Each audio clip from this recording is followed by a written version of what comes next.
That is crazy that you can see It, Hayward Field I know. and It's so cool because then I've watched it since the it's Animal House, right? So yeah. you can they're when they're shooting the golf balls, like you Hmm. can see Hayward Field in the background. That was filmed on the University of Oregon's campus. Yep. If you didn't know that, fun fact: go Hayward Field. All right. Everybody, this is another episode of the Mind Body Marathon. On this episode, it's me and Zach, so Dr. Leo and Zach Goulet.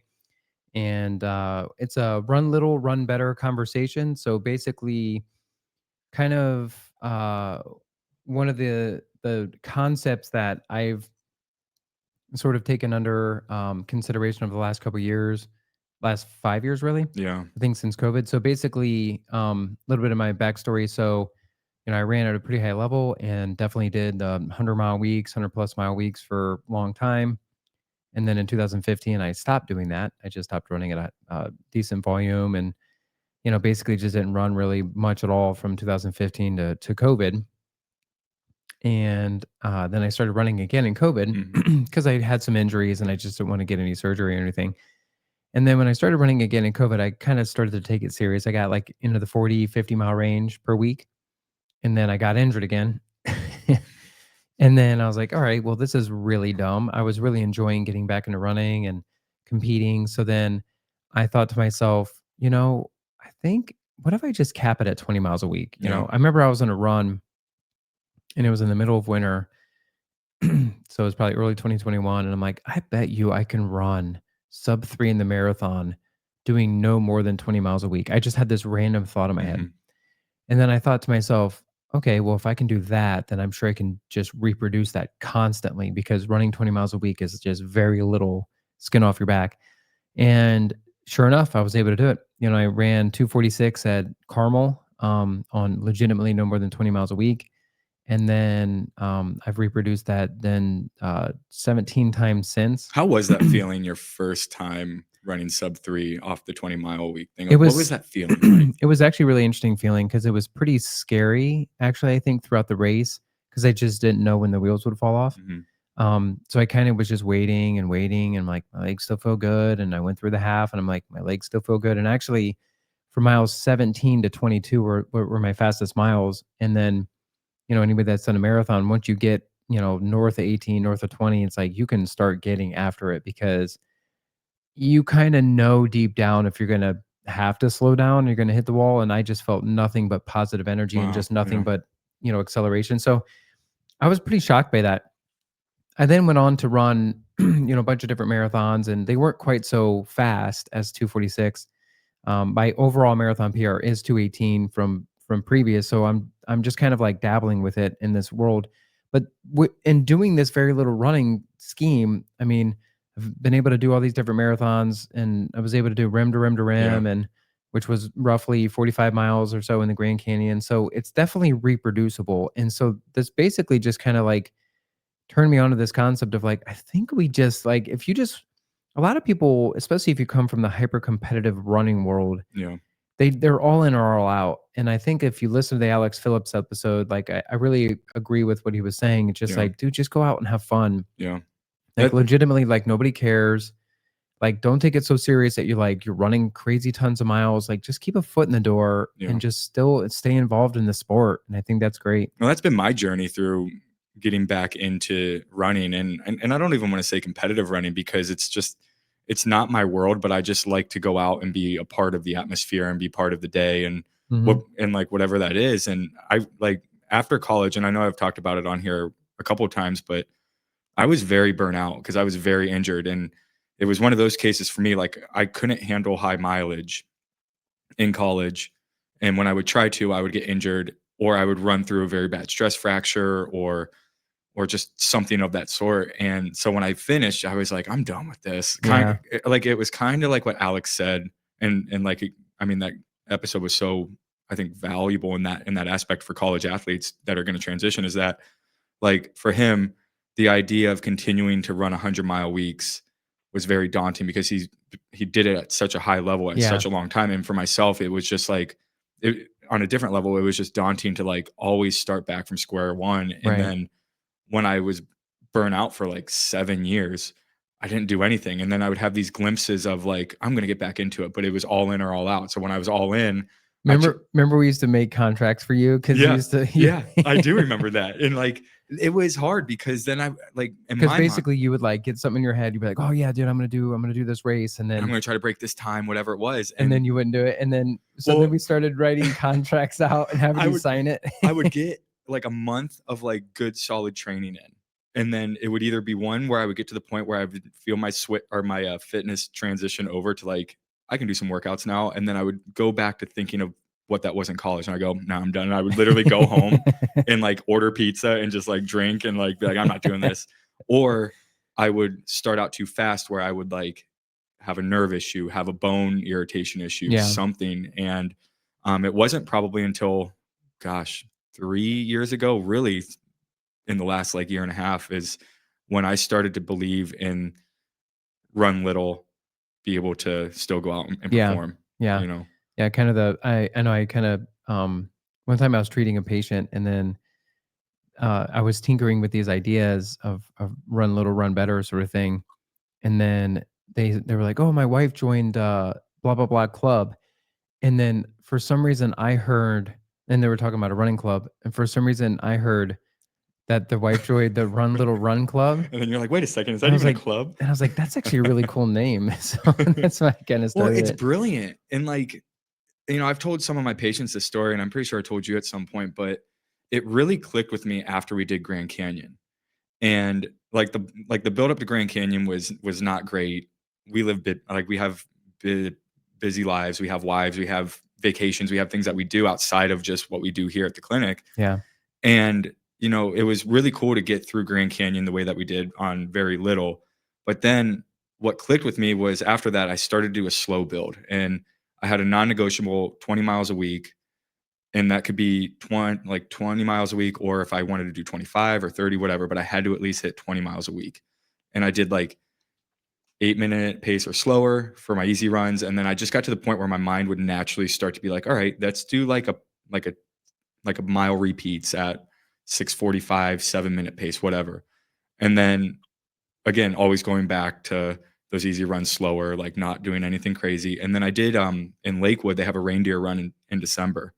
And I'm telling you, the workouts that I did were like mile repeats at like 6:30 pace. Yeah. So going into that, I was like, I don't know what I can run a 5K in. Let's just try to break 18 minutes. Yeah. And I ended up running 17:24. And what clicked with me with what you're saying is that having that consistent 20-mile week, non-negotiable, just get it in, whatever it is, I think helped me be able, one, to maintain whatever fitness I had Yeah. or build the strength, keep the energy up for me to actually go out there and feel pretty good Yeah. despite not actually doing a training block. I know. So yeah, it's interesting because a lot of times when we talk to people about running low mileage, so just to clarify, if you don't run low mileage and you run higher mileage, like awesome, that's Mhm. fine. Like there's zero. I mean, like I think it gives you the opportunity to yeah, really see what you can do. if I had the kind of life that I basically would have the time and opportunity to run farther, like I probably would, but I just don't. Like I just have like, multiple things happening with the business and then with family. And it's just like, it's just not a priority to handle that much volume. But it obviously was in my 20s and 30s. And so I put the work in. So I do believe that running farther obviously will make you better. Like I agree too. that's a non negotiable. But if you don't have the time or the opportunity, and instead of just being like, yeah, I'm not going to run anymore, like, why not just run like Mhm. 15, 20 miles a week? It's really very little skin off your back. And then all of a sudden you can get back to enjoying all the experiences of running. You can run major marathons, you can run local races and just be a part of the community. And it doesn't have to be so like all or nothing. But when I say this, a lot of people just think that I run those 20 miles hard all the time. And I don't. They're just easy. Mhm. I just, put around town and just run easy miles. And if one day I feel really good, I just pick it up and run faster. And if another day I don't feel good, I just run slower. Mhm. And I don't really care what my watch says. I don't really care what my pace is. I just run slow. And then Right. if I feel good, I run fast. And now trust me, like I obviously like back in the day had very structured workouts and was very I mean, I know the world of splits. I know the world I get all that, but that's just not that. I mean, Right. and it's really fun too because when you go into a race, it's if you're in shape and you run a balls to the wall marathon and you run 218, it hurts about the same as if you're running 20 miles a week and you Right. run a balls to the wall Right. marathon at 245. It's like it hurts the same. It's a great experience either way. Like, Right. and so, it's just one of those things where find joy in the joy of effort of Yeah. that rather than like, and I'm not so beholden to what is the time. I've already run my fast times. Right. I'm done with that. I'm just more interested in like still feeling the joy of effort of it all, Mhm. like experiencing the thrills of it all. It it to me too, I think what it does for me is it always makes me feel like the one conversation that I hate is like, "We're just getting older. We're just getting older."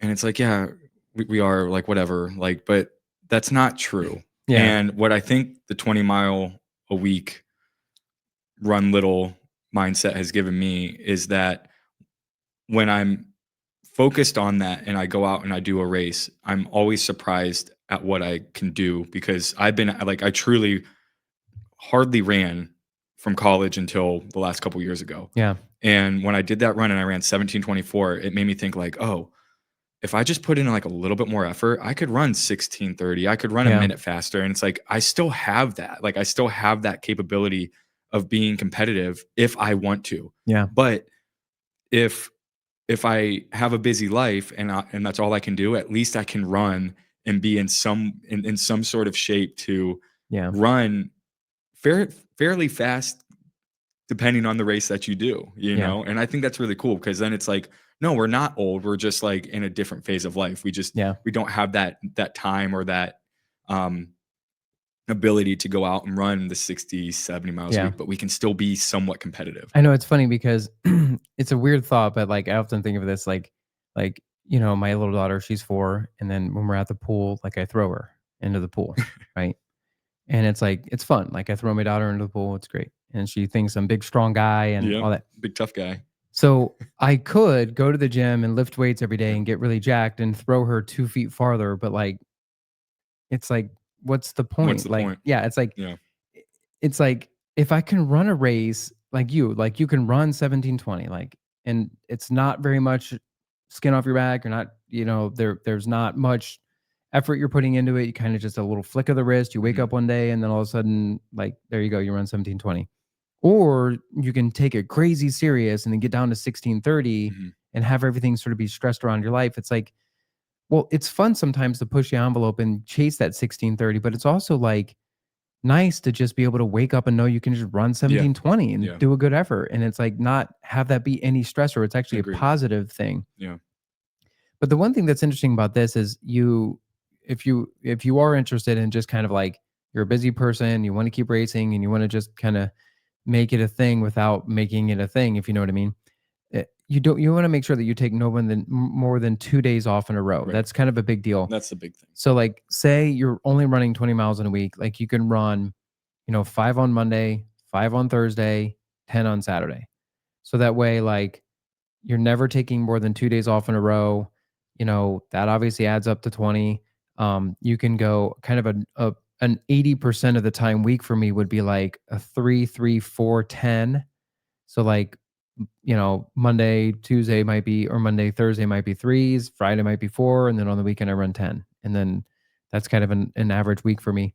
And that's easy because anytime you take more than 2 days off in a row, cardiovascular wise, you actually still maintain a lot of the benefits of running.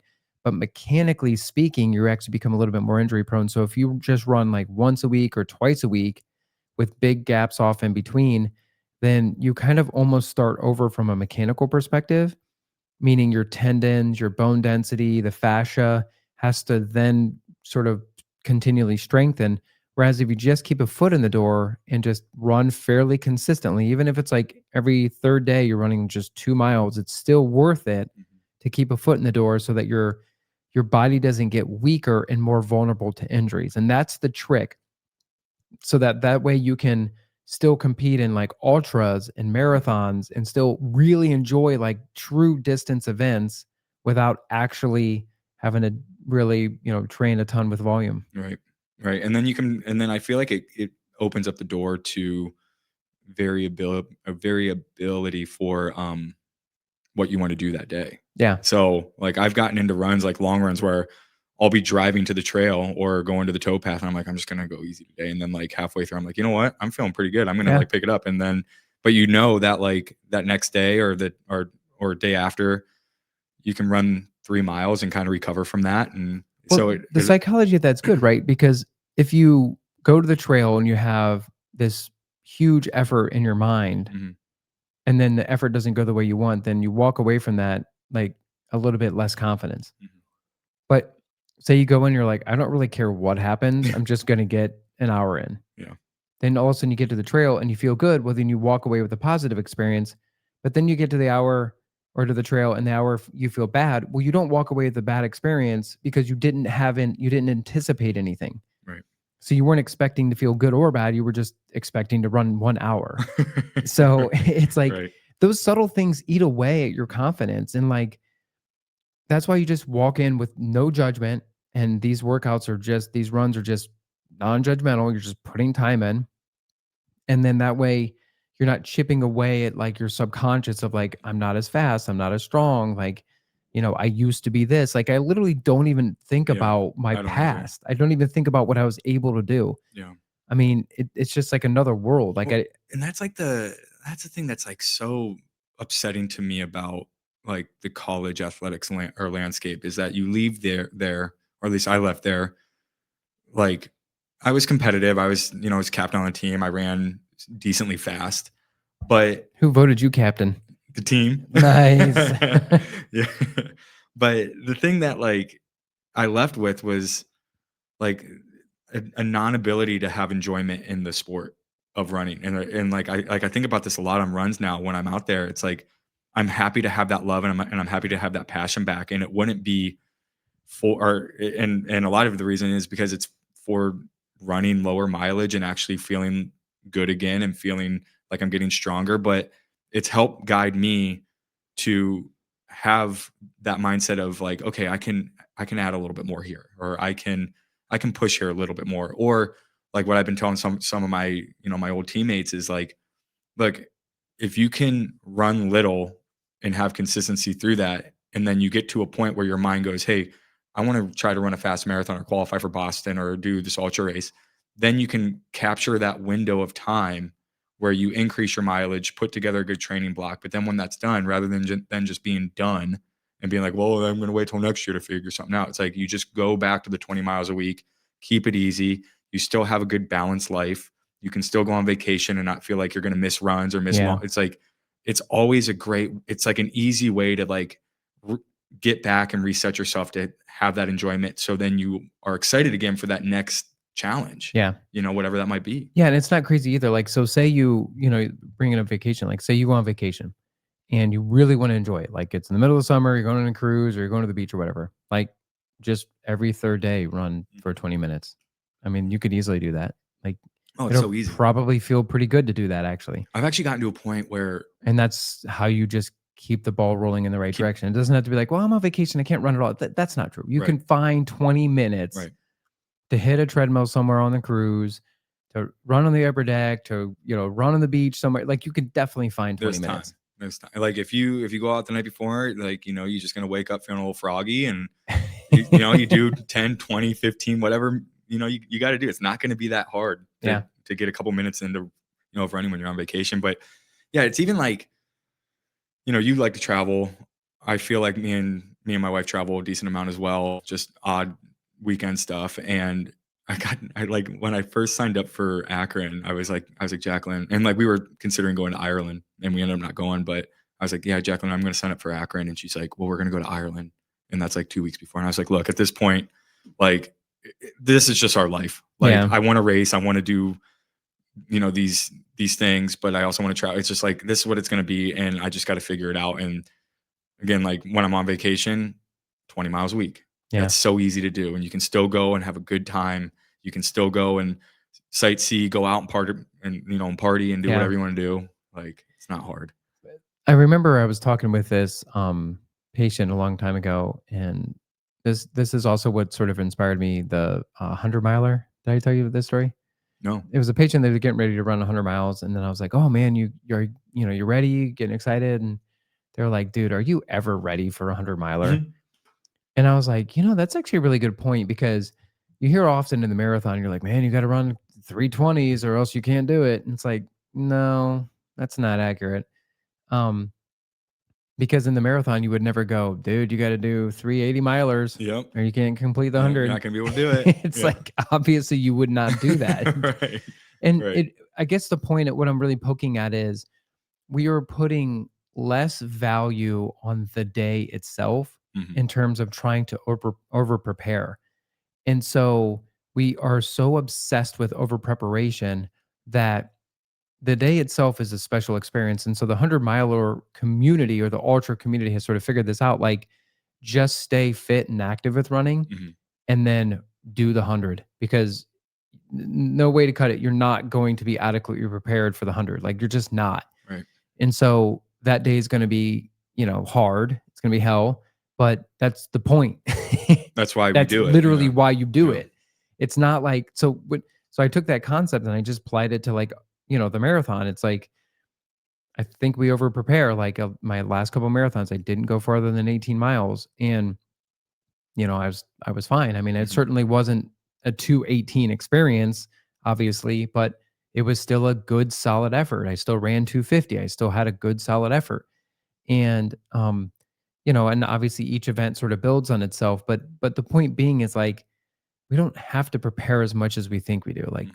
there's definitely room for us to explore some varieties of options heading into that. Yeah. I think the back end too of that is like if you are a person that has a busy schedule, I think the the best complement for 20-mile week approach has to be dialed in, not dialed in, but like more thoughtful nutrition habits and Yeah. patterns.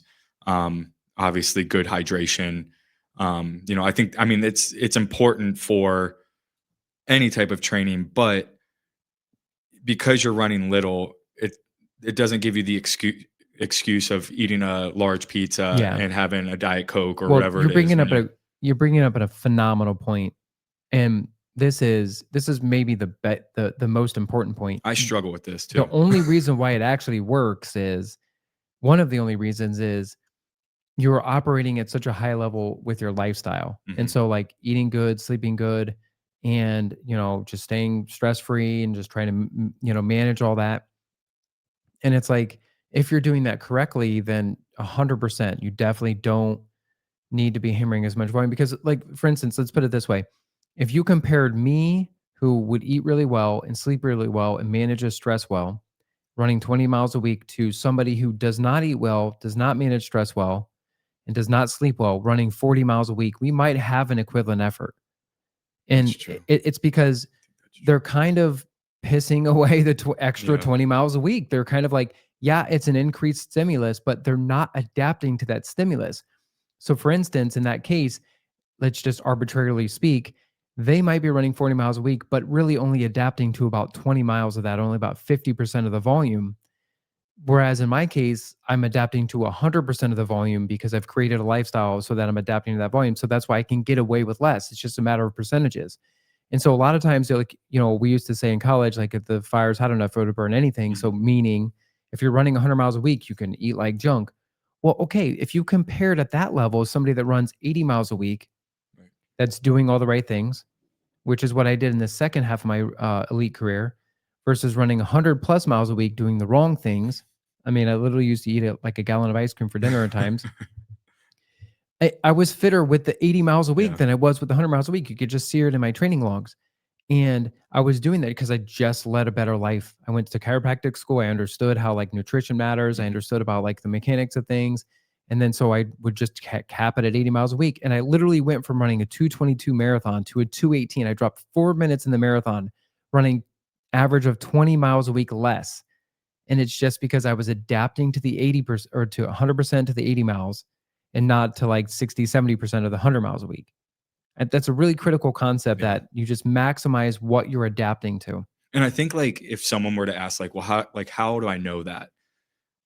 I I've noticed that when I was dialed in after Grand Canyon, like with nutrition, with hydration, with sleep, that after some of my runs where I would run a little bit harder, I would finish, but then I would immediately go into recovery. So meaning like I would look at my heart rate. I mean, I mean, use your watch, whatever. And the times that I wasn't dialed in and I was running harder, my heart rate would generally stay between like 72 to 80 throughout the day.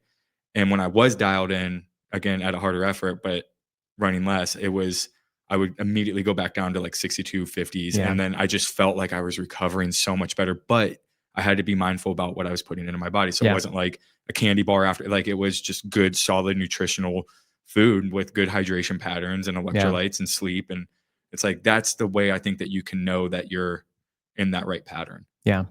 Yeah, I have this weird superpower that if I know something is bad for me, I can't really eat it.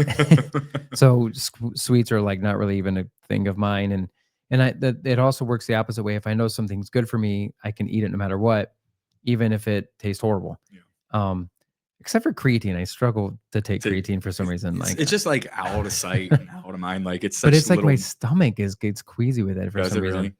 But so that's kind of a weird little superpower there. But I think like well, it doesn't always work on alcohol. I do enjoy alcohol, I know. but, I'm bad I with have it all. limited that down to, like, maybe one time a week or so, I might Good might for have a you. drink. I'm bad with it. But one of the other key points with this is that it's also not like I lift every day and I do core every day either. Like, I'm being dead serious. I really just run 20 miles a week. I don't cross train. I barely ever do core. I literally don't lift. I mean, you can tell like I barely lift. I might do push-ups and a couple pull-ups here and there, but I'm not saying that's right. I'm not saying that, I don't love this about myself. I wish I could create more time to do that. I'm just not making it a priority. But what I will say is, I mean, I'm genuinely just running 20 miles a week. I'm not biking half hour every day. I'm not doing any of that kind of stuff. I'm not doing cross training. So it works off I literally mean just 20 miles a week. But here's the trick. And this is what I figured out. Your core adapts like super quick.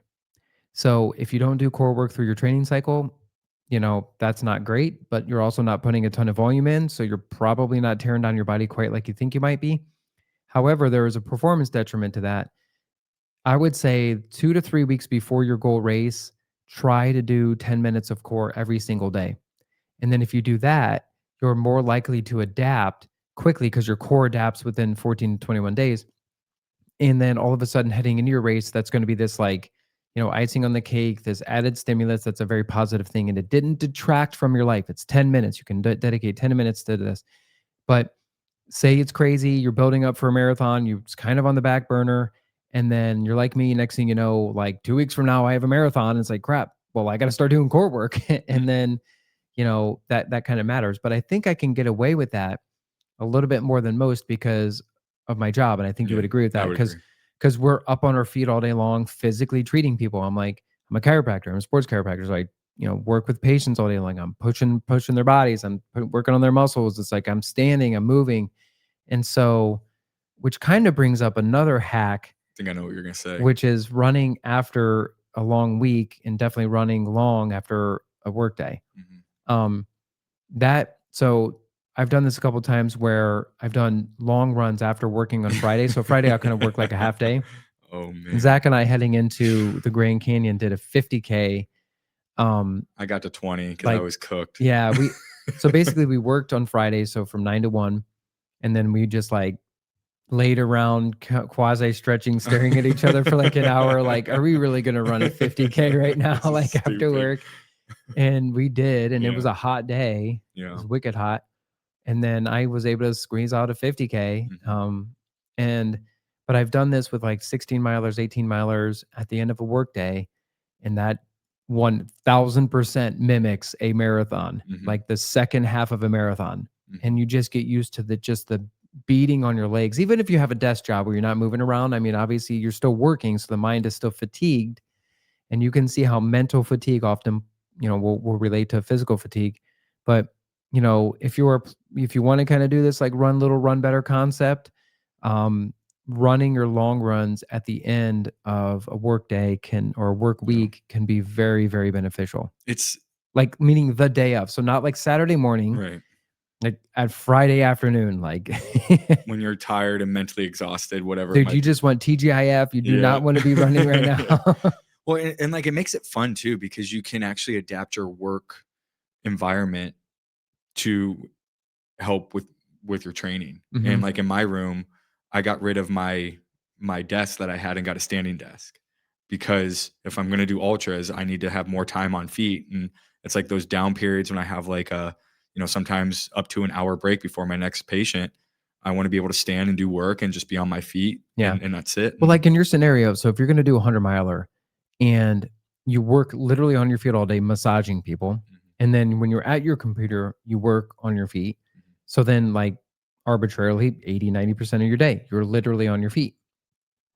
So you might be able to get away running 100 miles off 20, 30 miles a week versus somebody who might have to be 40, 50 miles a week if they are at a desk job mhm. because they're just literally sitting there. Yeah. And so there's less like compression on the legs and time on the feet. And that's like fascial density, bone density, Mhm. architecture of the joints are sort of responding to that stress Yeah. and you're adapting. And then now all of a sudden you need less of a stimulus. Mhm. Yeah, like my approach. So today, um, before we got on here, I signed up for Mohican 100. So this will be my first 100-mile attempt Yikes. in at the end of May, and I'm really, I'm excited, nervous, whatever. It's gonna be fun, but I've had a couple people that I've told that I'm gonna do this race, and like, well, how are you gonna approach it? And I said, my non-negotiable is I at least have to do 20 miles a week. Now, granted, I do want to actually like I'm at a point in my life where I want to dedicate an actual training block. So I want to at least get up to like I would like to get up to like 60 miles a week and sustain that for at Hmm. least a couple weeks, or whatever. But I know that's not the way that it works. Like this week in general, like it was my birthday yesterday. I hung out with my wife all day. I didn't get to run on Tuesday. I'm not going to be able to run today. Just because I'm going to a concert tonight and then tomorrow we're at the Akron Marathon Expo. So I know that there's going to be weeks where it's like it's going to be harder. So again, it has to be 20 miles a week for me, Yeah. at least. But I want to get that build, but I got to be comfortable and I have to accept that during this block, because I'm busy, that I'm going to have weeks where it's just not going to be possible to hit that Yeah. 45, 50, 60-mile week. And it's okay. Well, and that kind of brings up a good point. Like sometimes like this happened this summer for some reason, like I used to run at lunch a couple days a week. And for some reason this summer, I just could not find the time. Like I was always like putting out fires at lunch and just dealing with stuff. And so what I ended up doing was I kind of really started to get mad and bitter about it. So then I'm like, man, F it. Let me run before work. Yeah. I'm going to be more tired. I don't like running. I really don't like running in the I'm the morning. same way too. But sometimes, like when you run in the morning, you're pushing back against the day. You're sort of setting the tone of the day, saying, like, this is on my terms. I'm waking up and making this decision, and this is a priority for me. And then that sort of like gives you this weird confidence for the Mhm. day. And I'm gonna not gonna lie, by the end of the days, I was definitely more tired, but I did feel like that helped me take control of my day better. Mhm. And instead of, for me, running kind of would just fit in somewhere, having that day starting it out as a priority kind of mattered, even though I had to wake up literally only a half hour earlier to get it done. But it still like just felt so much more impactful on the psychology of the day. I couldn't agree more with that. Anytime that I've run in the morning, the day seems easier. Yeah. It seems more you're in control. You're not stressing about, those small things. Well, I yeah, couldn't that's a agree good more. point. Cause like say you get in a fight with your spouse and then or loved one, and then you go for a run and you come back, you're not gonna keep Oh fighting. gosh. So, like, if you start your day by diffusing all this, like, energy and just, like, essentially, like, running it out of your system, then you're just much more, like, monotone throughout the day Yeah. from an energy standpoint. Right. You're Right. not gonna be, like, rapid fire. Like, somebody comes to you with something that could be really frustrating, like, you're less likely to respond, like, negatively. You're kind of just more in control. You're more like a general instead of, like, a foot soldier. Right. Right. Well, what Sam Waugh posted that thing on Instagram where, Yeah. um, what if you run in the morning, your day can't get any worse or something. Yeah. That was Yeah. funny. Um Yeah, and then, um, yeah, that so I think we're kind of, rounding Yeah. third on the episode here, but I I have one more kind of final point, but do you have any kind of final points with regards to this kind of run better, or run less, run better concept? Yeah, I mean, I I think like if any like former college athlete, runner, track athlete, cross country runner is struggling with the idea of getting back into running because of their experience or just at the high level that they ran, like really experiment with this. Because again, we have nothing to prove at this point. Like, especially if you've been out of the game, like there's nothing to Mhm. prove. You've just been so far out of the game. But that doesn't mean that you give up on running. It doesn't mean that you give up on the joy of challenging yourself. It just means that you have to shift the mind to be okay with going out there and just running lower mileage because this is where you're at. And the other thing too is that anybody that is doing this, it's not, for me, the way that I look at it is that this isn't something that I'm doing because I want to perform at a high level. It's something that I want to integrate in my life because Yeah. I want long-term sustainability. So when I'm 60 and 70, I can still go out and I can run at whatever capacity that is. But if I always have the mindset of like, I'm either all in or all out, well, I'm going to set myself up to not be as active in my older age, which I don't want. Yeah. And so I think like establishing this this concept is really important for longevity in health and life. Yeah, and it just, it beats up your body less and you just Yeah. kind of feel better throughout. I know a lot of times, like, if I talk to, so a lot of people that know how fast I ran in the past, and if I talk to somebody and I'm like, "Oh yeah, are you training for anything?" A lot of times they'll want to put up this front and be like, "Oh yeah, man, like I'm like, yeah, I'm like training really hard. I'm trying to run like 2:38 Chicago or something." And I'm like, and I look at him like, "Why?" Like I kind of feel bad for you. Like you don't have to do that to yourself. Like, just go have fun. Like Yeah. we all know who the elites are. Like we all get it. And we all know who's like in that world. Like you don't have to like, you know, You don't have to compare you just yourself. don't have to compare Yeah. yourself. And so a lot of times like I'll get people saying that I'm like, and then most of the time that kind of effort is unsustainable. Yeah. And it's very hard for people to find this like gray world, this sort of purgatory that we're Yeah. talking about, like kind It of half is. in, half out. I mean, but I think it just, the people that handle it well are the people that don't take themselves too serious. I mean, I honestly, agree. they laugh at themselves. They just kind of like it's where we're at in life. Like, and I'm 40, coming up on 43 this year, and people in their 20s and 30s kind of see what I'm doing, and they're like, maybe like, oh, that's kind of a little odd, right? But you wait till you got Yeah. 5 kids when you're 42, and you'll see what it's like. But yeah, kind of one of my final points is that what you could also use like running to your advantage as well, is that like we talked about, like starting your day off right and just setting the tone of the day, and not not letting the scheduling of the running be overwhelming too much and all that. But sometimes, like when I was in grad school, I would use running. I've told this story before on the podcast. I would use running to my advantage. And so say I had like so say you have like a really stressful like presentation or something to do like later that day, you should probably run earlier in the day. And that kind of like just talked about diffuses this energy, diffuses this negative energy, kind of flatlines you so you're not so like angst up about it and riled up about it.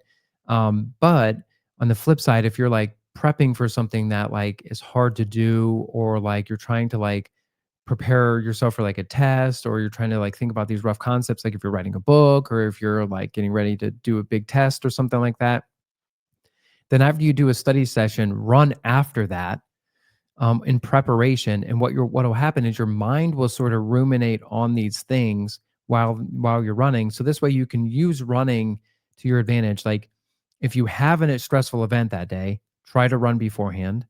If you are preparing for a stressful event, then try to run after, so your brain sort of like mulls through these difficult concepts and solidifies it in there. And that is how I was able to work at a running shoe store through grad school. I was able to be a TA, teaching assistant, all through grad school. I was able to run at an elite level through grad school, and I was getting a master's and a doctorate at the same time.